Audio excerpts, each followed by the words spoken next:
Nouveau rebondissement dans l'affaire Grégory.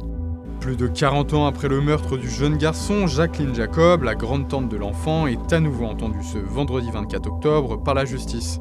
Aujourd'hui âgée de 81 ans, elle est soupçonnée d'avoir été l'un des corbeaux qui ont harcelé la famille Villemain pendant des années.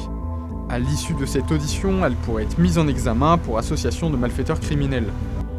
Alors ce n'est pas la première fois que la justice s'intéresse à elle.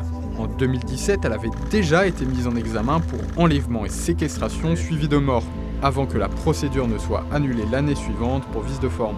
La justice s'appuie donc aujourd'hui sur de nouvelles expertises graphologiques et stylométriques. Selon ces analyses, Jacqueline Jacob serait l'auteur de plusieurs courriers anonymes adressés à la famille Villemain dans les années 80, dont un menaçant « Je vous ferai votre peau ».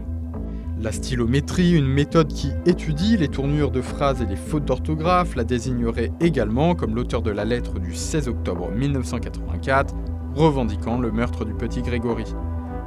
Un enregistrement de voix attribué à l'un des corbeaux aurait aussi été reconnu par un membre de la famille Jacob.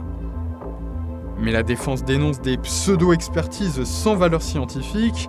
L'un des avocats de Madame Jacob, maître Frédéric Bernat, va jusqu'à parler d'arguments surréalistes et lunaires. En 1991, une expertise attribuait la lettre de revendication non pas à Jacqueline Jacob mais à Bernard Laroche, cousin du père de Grégory, avant d'être tué par ce dernier peu après sa mise en cause. Lors de sa dernière audition en 2017, Jacqueline Jacob était restée silencieuse devant les juges, tout en clamant sa totale innocence.